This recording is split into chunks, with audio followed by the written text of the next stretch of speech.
There's nothing that God hates more than sloth and laziness. If God were to create a man and that man were to sit around and do fuck all, God will frown upon you. It's why you're never lucky. If you're listening to this and you think I'm never lucky, I'll tell you why, because God dislikes you because you're fucking lazy. Start to work. Start to show God the beauty of his own creations. You'll be amazed how lucky you'll become.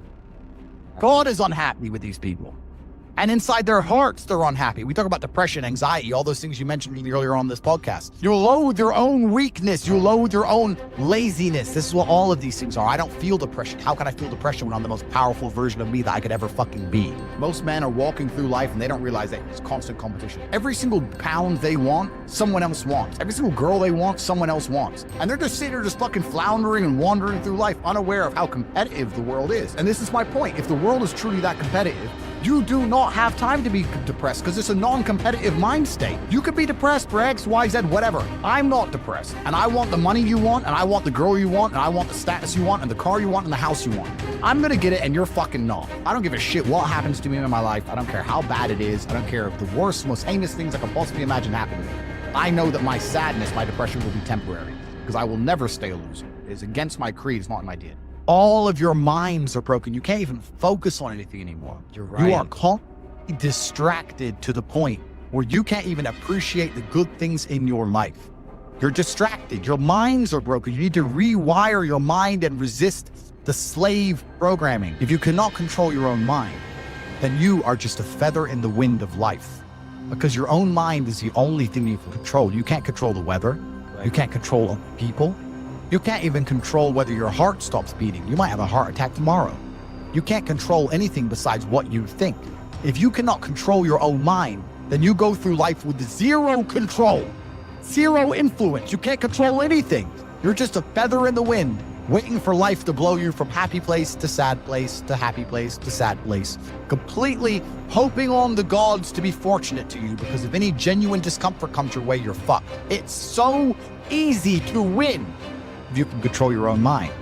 It seems that nobody fucking can. Your own father's ashamed of you, and you don't even feel fucking motivated to do shit. It's a fucking shame. You're to go and look your father in the eye and said, you know what, I could have been a UFC champion. I could have been a multi-millionaire. I could have been a race car driver. I could have been a fucking nuclear physicist. Could have done all these things, but I was busy on Pornhub. You think he's gonna be proud of you? Fuck no. People who go, yes, I'm wasting my potential. Those are the ones who have potential. The ones who stand up and go, I am wasting my potential. I could be anything, and I am not that yet. They have a chance. This is your prerogative as a man. But you need to be instilled with a sense of duty to your bloodline. You must want it. You need to want it deep inside your soul. I can't die as anything less than emperor. As a man, if you don't make yourself valuable, you have no value. You have to get up and do it. Just like a video game, you start with fucking zero. You have to decide if you want to complete it. You have to upgrade your character. So I find it amazing that men are going to play video games and fuck about and waste their time instead of upgrading their character. Everyone knows what to do. You know what you have to do. Right. If you had to become the most dangerous, intelligent, respectable man on the planet, you know you're supposed to go to the gym. You know you're supposed to train, learn how to fight. You know all these things. You don't do them. That's your decision. It's your prerogative. I didn't make that choice. I made the choice to do it all. I decided all. And every single man watching this can do the exact same thing.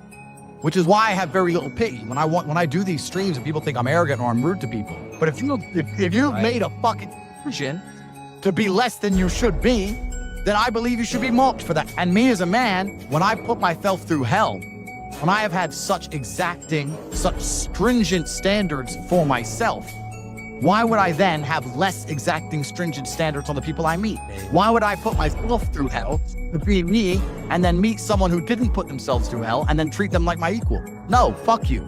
I suffered when you didn't. So you're not my equal because you decided not to suffer. You have enjoyed comfort when I haven't, and that's fine, but don't expect me to look at you as my equal because you're not, because I put myself through hell. I put myself through hell because I decided to throw comfort away. For 10 years of my life, I was never comfortable. My basic premise is that I refuse to believe in things that take power away from me.